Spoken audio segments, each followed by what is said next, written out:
નમસ્તે વિદ્યાર્થી મિત્રો, ફરી પાછું રાજકુમાર એજ્યુકેશન એકેડમી આપ સર્વેનું હાર્દિક સ્વાગત કરે છે. વિષય છે વિજ્ઞાન, ધોરણ છે 9, જેમાં પ્રકરણ પહેલું એનો ત્રીજો પાઠ આપણે અત્યારે જોવા માટે જઈ રહ્યા છીએ. પ્રકરણ પહેલું છે આપણી આસપાસમાં દ્રવ્ય.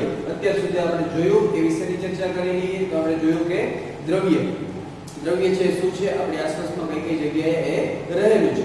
એની સાથે સાથે આપણે ભૌતિક સ્વરૂપે એનો પ્રકાર એટલે કે ઘન, પ્રવાહી અને વાયુ સ્વરૂપે એનું વિસ્તરણ આપણે જોયું અને સાથે સાથે આપણે દ્રવ્યની લાક્ષણિકતાઓ જોઈ. આગળના પ્રકરણમાં હવે આપણે અભ્યાસ કરીએ છીએ એ છે દ્રવ્યની અવસ્થાઓ. અવસ્થાઓ એટલે ફરી પાછું એ જ આવશે ઘન, પ્રવાહી અને વાયુ. પણ વિસ્તૃતીકરણ સાથે વસ્તુને જોઈ લઈએ કે કઈ રીતે કાર્ય કરે છે. તો આવો જોઈએ દ્રવ્યની અવસ્થાઓ.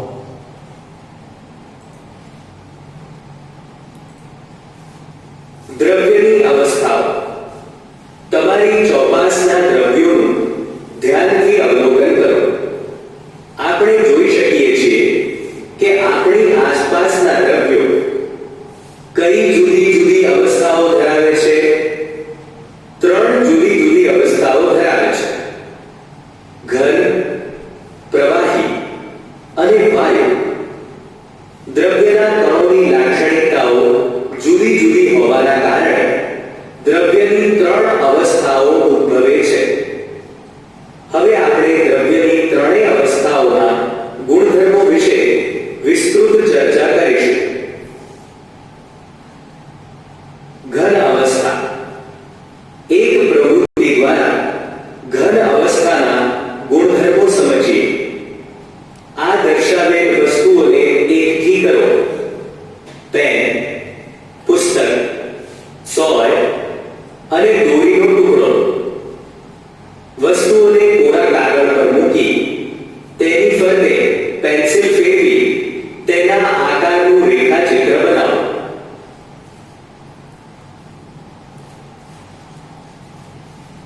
આ તમામ વસ્તુઓને ચોક્કસ આકાર, ચોક્કસ સીમાઓ અને ચોક્કસ કદ હોય છે. તેઓને હથોડી વડે ટીપવાથી કે તેઓને ખેંચવાથી કે નીચે પાડવાથી શું થાય છે? તમામ વસ્તુઓ પર કોઈ જાતનો ફેરફાર થતો નથી. શું આ તમામ વસ્તુઓનું એકબીજામાં પ્રસરણ શક્ય છે? ના. આ તમામ વસ્તુઓને એકબીજાના સંપર્કમાં રાખવા છતાં તેઓનું પ્રસરણ થતું નથી. બળ લગાવીને આ વસ્તુઓને સંકોચવાનો, દબાવવાનો પ્રયાસ કરો. શું તેનું સંકોચન થઈ શકે છે? ના. તેઓનું સંકોચન થતું નથી. આપણે જોઈ શકીએ છીએ કે આ દરેક વસ્તુને ચોક્કસ આકાર, ચોક્કસ સીમાઓ અને ચોક્કસ કદ છે. આમ આ તમામ ઉદાહરણ ઘન પદાર્થના છે. ઘન પદાર્થ પર બાહ્ય બળ લગાવવા છતાં તે પોતાનો મૂળભૂત આકાર જાળવી રાખે છે. એટલે કે અવગણી શકાય તેવું નગણ્ય સંકોચન છે. ઘન પદાર્થ પર બળ લગાવતા તે તૂટી શકે, પરંતુ તેના આકારમાં ફેરફાર થવો મુશ્કેલ છે. તેથી જ તે દ્રઢ હોય છે. ઘન અવસ્થાના ગુણધર્મો સમજવા કેટલાક ઉદાહરણ જોઈએ. Rubber band. રબરની રીંગને ખેંચાણ આપીને તેના આકારમાં ફેરફાર કરી શકાય છે. શું તે ઘન માની શકાય? હા, રબર બેન્ડ ઘન છે, કારણ કે બાહ્ય બળ લગાવતા રબર બેન્ડનો આકાર બદલાય છે અને બાહ્ય બળ દૂર કરતા તે પુનઃ પોતાનો મૂળ આકાર ધારણ કરે છે. રબરના આ ગુણધર્મને સ્થિતિસ્થાપકતા કહે છે. અતિશય બળ લગાવવાથી રબર બેન્ડ તૂટી જાય છે. મીઠું અને ખાંડને જુદા જુદા આકાર ધરાવતા પાત્રોમાં ભરવાથી તેમનો આકાર પણ પાત્રના આકાર જેવો થઈ શકે છે. શું તેઓ ઘન છે? હા, મીઠું અને ખાંડ ઘન છે, કારણ કે મીઠું અને ખાંડને આપણા હાથમાં રાખીએ કે પછી કોઈ રકાબી કે બરણીમાં વાદળીકોના આકાર બદલાતા નથી. ક. વાદળી શું છે? હા, વાદળી ઘન છે, છતાં તેનું સંકોચન કરી શકાય છે. શા માટે? કારણ કે વાદળીમાં ખૂબ જ નાના છિદ્રો હોય છે, જેમાં હવા ભરાયેલી હોય છે. જ્યારે આપણે તેને દબાવીએ છીએ ત્યારે તેમાંથી હવા બહાર નીકળે છે, જેને કારણે તેનું સંકોચન થાય છે. આ તમામ ઘન છે કારણ કે તેઓના મૂળ આકાર અને કદ પણ બદલાતા નથી.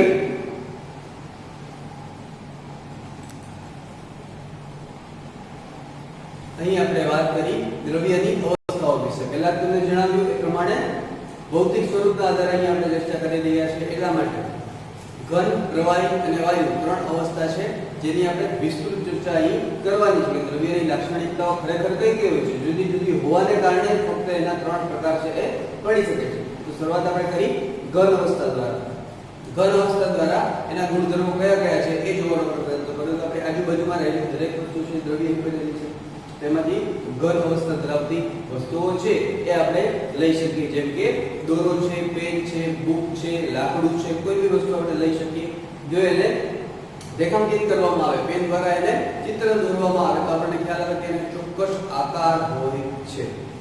ઘન અવસ્થા ધરાવતો કોઈ પણ દ્રવ્ય ધરાવતું હશે એને પોતાનો ચોક્કસ આકાર હશે. એને દબાણ આપવાથી એમાં કોઈ પણ ફેરફાર થતો નથી. આ વસ્તુ આપણે જોઈ શકીએ. અને ખાસ તમને કહેવાનું કે એમાં નગણ્ય દબાણ છે ઉત્પન્ન થાય છે. સપોઝ કે કોઈ લાકડું છે, લાકડું આપણે આપના રાખીને દબાવવાનો પ્રયત્ન કરશો, આપણે નરી આંખે જોઈ શકશું નહીં, દબાતું નથી. પરંતુ વિજ્ઞાનની દ્રષ્ટિએ જોવા જઈએ તો નગણ્ય એટલે કે ગણી ન શકાય એટલું દબાણ એમાં પણ તમને જોવા મળે છે. જો એ માપવામાં આવે તો તમને ખ્યાલ આવે કે કેટલું નગણ્ય દબાણ છે એ એમાં ઉત્પન્ન થાય છે. પરંતુ એ પોતાનો આકાર છે એ બદલતો નથી. ઘણીવાર એ વસ્તુને ટીપવામાં આવે તો એ તૂટી જશે, પરંતુ પોતાનો આકાર છે બદલશે નહીં. જે ચોકનું આપણે ઉદાહરણ જોયું હતું, એ ચોકને જો આપણે થોડી વાર પ્રહાર કરશું તો એ ચોક્કસપણે તૂટશે, પરંતુ જે બાકી વધેલો ભાગ છે પોતાનો આકાર છે એ આકાર જાળવી રાખે છે. એટલે કે પોતાને કદ હોય છે, પોતાને આકાર પણ હોય છે અને વજન પણ ધરાવે છે. તો આ પ્રમાણે ઘન અવસ્થા આપણે ખાસ કરીને જોઈએ, જેમાં અલગ અલગ કોઈ પણ વસ્તુ છે એ તમે લઈ શકો છો. તો એની સાથે સાથે આપણને પ્રશ્ન થશે કે બધી જ વસ્તુમાં એવું હોઈ શકે જેના માટેનું એક્ઝામ્પલ છે, અપવાદ લઈ શકાય એ વસ્તુનું આપણે એક્ઝામ્પલ છે એ પણ જોયું હતું. એમાં વાદળી જોઈ હતી, રબર જોયું હતું કે રબર છે ખેંચવામાં આવે. આપણે તો વાત થઈ કે આકારમાં કોઈ પણ ફેરફાર થઈ શકતો નથી. તો ચોક્કસપણે બાહ્ય બળ જ્યારે લગાડવામાં આવે છે ત્યારે તેના આકારમાં ફેરફાર થાય છે, પરંતુ જેવું એ બળ છે એ મુક્ત કરવામાં આવશે એ પોતાનો આકાર છે એ જાળવી રાખે છે. એટલે એ વસ્તુને એટલે કે પોતાનો ખેંચાવાનો અને પછી પોતાની મૂળ સ્થિતિમાં આવવાના ગુણધર્મને સ્થિતિસ્થાપક કહેવામાં આવે છે. બીજું આપણે જોયું વાદળી. વાદળી છે શું છે? એ પણ ઘન જ છે. તો એ કેમ દબાવી શકાય છે? આપણે તો વાત થઈ કે ન ગણીય એની અંદર આપણે જોઈ શકીએ છીએ. પરંતુ વાદળી તમે ક્યારેક નિરીક્ષણ કરશો એની અંદર તમને નાના નાના છિદ્રો જોવા મળશે. એ છિદ્રોની અંદર પણ હવા રહેલી હોય છે. જ્યારે આપણે દબાણ કરવામાં આવે છે છિદ્રોમાંથી હવા છે એ બહાર નીકળી જાય છે. ઘન પદાર્થમાં ફેરફાર થતો નથી અને જ્યારે મુક્ત કરવામાં આવે છે ફરી પાછો પોતાનો આકાર છે એ પ્રાપ્ત કરે છે, હવા છે પોતાનું સ્થાન લઈ લે છે. તો આ અમુક આપણે ગુણધર્મો હતા જે ઘન અવસ્થાના હતા એ આપણે જોયા. હવે આપણે વાત કરીએ છીએ પ્રવાહી અવસ્થાની. પ્રવાહી અવસ્થા છે કયા ગુણધર્મ ધરાવે છે આવો જોઈએ.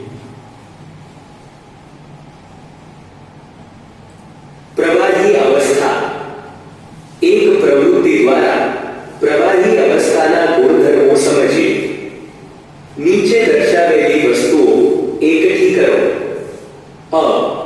પાણી, ખોરાક રાંધવાનું તેલ, દૂધ, જ્યુસ, રસ અને ઠંડુ પીણું. બ. પ્રયોગશાળામાં માપન નળાકારની મદદથી જુદા જુદા આકારના પાત્રોમાં 50 મિલીલીટર કદ પર નિશાન કરો. આ પ્રવાહીઓને પથ્થરની સપાટી પર ઢોળી દેવાથી શું થશે? પથ્થરની સપાટી પર પ્રસરણ પામે છે. કોઈ એક પ્રવાહીનું 50 મિલીલીટર કદ લઈ જુદા જુદા પાત્રોમાં એક પછી એક ભરો.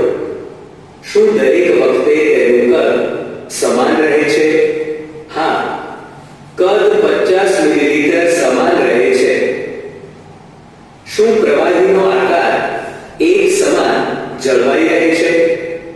ના, પ્રવાહી પાત્ર જેવો આકાર ધારણ કરે છે.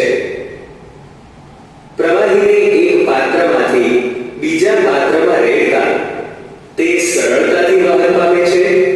હા, પ્રવાહીને એક પાત્રમાંથી બીજા પાત્રમાં રેડતા તે સરળતાથી વહન પામે છે. આપણે જોઈ શકીએ છીએ કે પ્રવાહીને નિશ્ચિત આકાર હોતો નથી, પરંતુ તે નિશ્ચિત કદ ધરાવે છે. તેને જે પાત્રમાં ભરવામાં આવે તે પાત્ર જેવો આકાર ધારણ કરે છે. પ્રવાહીમાં વહનશીલતાનો ગુણ છે, તેથી જ તેનો આકાર બદલાય છે. એટલે જ પ્રવાહી સખત નહીં પરંતુ તરલ હોય છે. આપણે જોયું કે ઘન અને પ્રવાહી પદાર્થોનું પ્રવાહીમાં પ્રસરણ સંભવી શકે છે. વાતાવરણના વાયુઓ પાણીમાં પ્રસરણ પામીને ઓગળે છે. આ વાયુઓ ખાસ કરીને ઓક્સિજન, O2 અને કાર્બન ડાયોક્સાઇડ CO2 જળચર પ્રાણીઓ અને વનસ્પતિઓ માટે આવશ્યક હોય છે. દરેક સજીવને પોતાના અસ્તિત્વ માટે શ્વાસ લેવો જરૂરી છે. દરેક જળચર પ્રાણી પાણીમાં ઓગળેલા ઓક્સિજનને શ્વાસ તરીકે લે છે. આ ઉપરથી આપણે એ નિષ્કર્ષ પર પહોંચી શકીએ છીએ કે પ્રવાહીમાં ઘન, પ્રવાહી અને વાયુ એમ ત્રણેયનું પ્રસરણ શક્ય છે. ઘનની સરખામણીમાં પ્રવાહીનો પ્રસરણ દર વધુ હોય છે. એવું એટલા માટે થાય છે કે પ્રવાહી અવસ્થામાં દ્રવ્યના કણો સ્વતંત્ર રૂપે ગતિ કરે છે અને ઘનની અપેક્ષાએ પ્રવાહીના કણો વચ્ચે ખાલી અવકાશ વધુ હોય છે. એટલે કે ઘનની સરખામણીમાં પ્રવાહીના કણો વધુ દ્રઢ ન હોવાથી છૂટા છવાયા ગોઠવાય છે.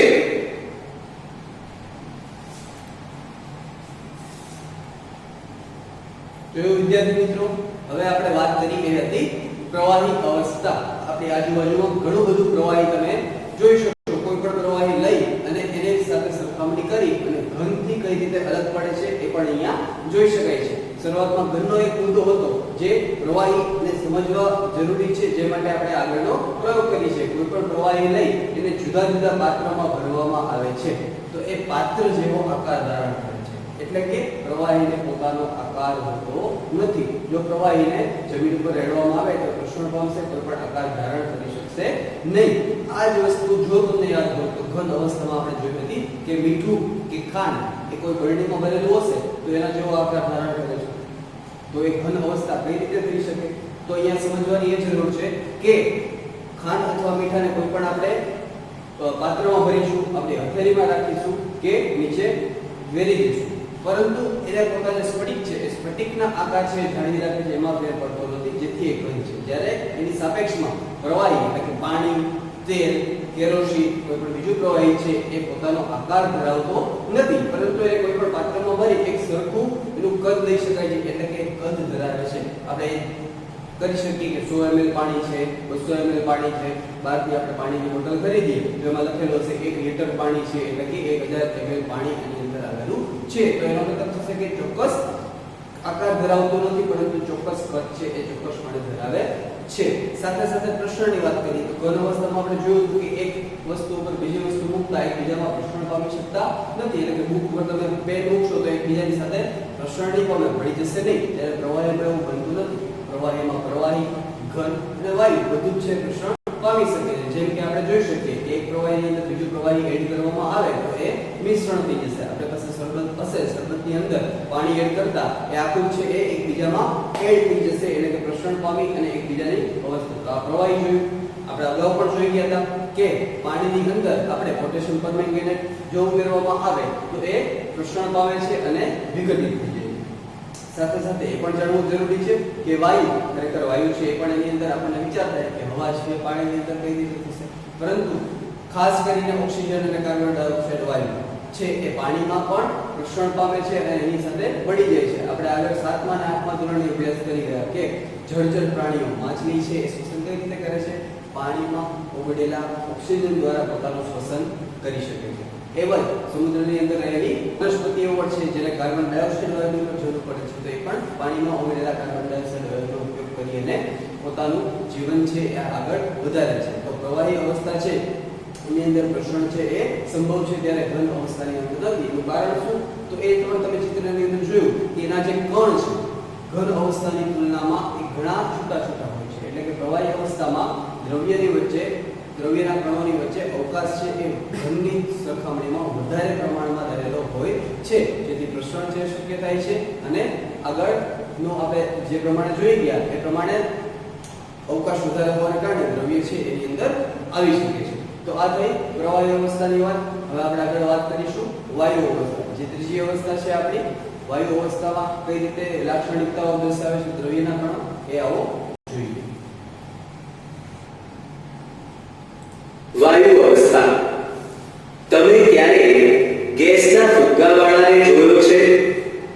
તેને પૂછીને જાણો કે એક જ સિલિન્ડરથી તે કેટલા ફુગ્ગામાં ગેસ ભરે છે. ગેસના એક જ સિલિન્ડરમાંથી ઘણા બધા ફુગ્ગામાં ગેસ ભરે છે. તેને પૂછો કે સિલિન્ડરમાં કયો ગેસ ભરેલો છે? સિલિન્ડરમાં હાઇડ્રોજન વાયુ ભરેલો હોય છે. એક પ્રવૃત્તિ દ્વારા વાયુ અવસ્થા પર દબાણ કરતા તેને દબાવી શકાય છે. જ્યારે ઘન અને પ્રવાહી પદાર્થોને દબાણની અસર થતી નથી તે સમજીએ. 100 ml ની 3 સિરિંજ લો અને તેના શીર્ષ અગ્રભાગને રબરના બૂચથી બંધ કરી દો. દરેક સિરિંજના પિસ્તનને દૂર કરો. પ્રથમ સિરિંજમાં ચોકના ટુકડા ભરો, બીજી સિરિંજમાં પાણી અને ત્રીજી સિરિંજમાં હવા રહેવા દો. હવે દરેક પિસ્તનને સિરિંજમાં નાખીને દબાવવાનો પ્રયત્ન કરો. તમે શું જોયું? પ્રથમ ચોકના ટુકડા ધરાવતી સિરિંજના પિસ્તનને દબાણ આપવા છતાં વધુ દબાવી શકાતો ન હતો, જે દર્શાવે છે કે ઘન પદાર્થને દબાણ આપવા છતાં દબાણની કોઈ અસર થતી નથી. બીજી પાણી ધરાવતી સિરિંજના પિસ્તનને દબાણ આપવા છતાં વધુ દબાવી શકાતો ન હતો, જે દર્શાવે છે કે પ્રવાહી પદાર્થને દબાણ આપવા છતાં દબાણની કોઈ અસર થતી નથી. ત્રીજી સિરિંજમાં હવા ધરાવતી સિરિંજના પિસ્તનને દબાણ આપતા નોંધપાત્ર દબાવી શકાતો હતો, જે દર્શાવે છે કે વાયુને દબાણ આપતા તેના કદમાં ઘટાડો થાય છે. આથી હવા પર દબાણ કરતા દબાય છે. કઈ સ્થિતિમાં પિસ્તન સહેલાઈથી સિરિંજમાં જઈ શકે છે? હવા ધરાવતી સિરિંજના પિસ્તનને સહેલાઈથી દબાવી શકાય છે, માટે હવા દબનીય છે. આપણે જોયું કે ઘન તેમજ પ્રવાહીની તુલનામાં વાયુનું સંકોચન ઘણી વધુ માત્રામાં થાય છે. વાયુ સંકોચન પામી શકે છે, જે તેની એક વિશિષ્ટ લાક્ષણિકતા છે. વધારે જથ્થાના વાયુને દબાણ આપી પાત્રમાં ભરી શકાય છે. જેમ કે આજકાલ વાહનોમાં ઈંધણ બળતણ તરીકે વપરાતો સંકોચિત કુદરતી વાયુ CNG કોમ્પ્રેસ્ડ નેચરલ ગેસ, ઘરમાં ખોરાક રાંધવા માટે વપરાતો પ્રવાહીકૃત પેટ્રોલિયમ વાયુ LPG liquefied petroleum gas cylinder અથવા નળાકાર પાત્રમાં ઊંચા દબાણ હેઠળ ભરવામાં આવે છે. હોસ્પિટલમાં વપરાતા ઓક્સિજનના સિલિન્ડર પણ વાયુની ઊંચી સંકોચન વૃત્તિને કારણે દબાણ હેઠળ ભરીને જ ઉપયોગમાં લેવાય છે. ઓક્સિજન સિલિન્ડરને વાહન દ્વારા એક સ્થળેથી બીજે સ્થળે સહેલાઈથી લઈ જઈ શકાય છે. આપણી નાસિકાઓના છિદ્રો સુધી પહોંચી શકતી સોડમને કારણે રસોઈ ઘરમાં પ્રવેશ કર્યા સિવાય આપણે જાણી શકીએ છીએ કે રસોઈ ઘરમાં શેની રસોઈ થઈ રહી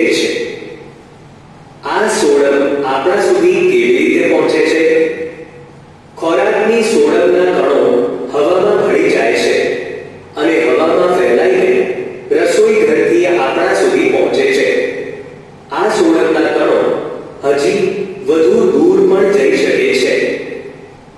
રાંધેલા ગરમ ખોરાકની સોડક આપણી પાસે થોડી જ ક્ષણોમાં પહોંચી જાય છે.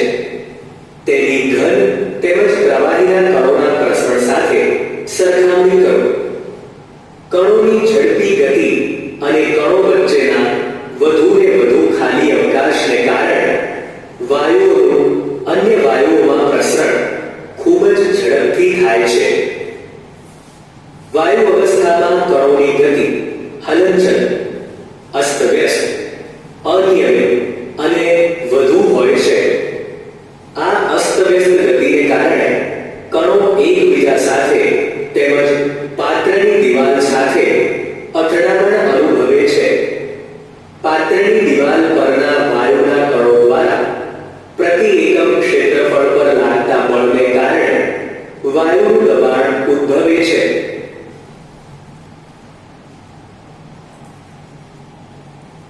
હવે આપણે વાત કરીશું વાયુ અવસ્થાની, એટલે કે વાયુ અવસ્થામાં દ્રવ્યના કણો છે એ કઈ કઈ લાક્ષણિકતા ધરાવે છે. વાયુ એટલે કે હવા, આપણી આસપાસની રહેલી હવા છે જે સામાન્ય રીતે આપણે દેખાતી નથી કારણ કે એને કોઈ રંગ હોતો નથી. તો એવા કોઈ પણ વાયુ છે એ આની અંદર આવી શકશે. સામાન્ય રીતે તમે જોયેલું હશે કે હવાનો કોઈ કદ કે આપણે કહી શકીએ કે એનો કોઈ આકાર છે એ ચોક્કસ તમે દેખાવી શકતા નથી, પરંતુ જો એને કોઈ વસ્તુમાં ભરવામાં આવે તો આકાર છે એ આકાર એ વસ્તુ જેવો છે થઈ શકે છે. જેનું ઉદાહરણ આપણે શરૂઆતમાં જોયું કે ફુગ્ગા ભરેલા હોય એવા ફેરિયાને તમે ઘણી વાર જોયેલો હશે જે હવામાં અવકાશમાં ઉપર તરતા હોય છે.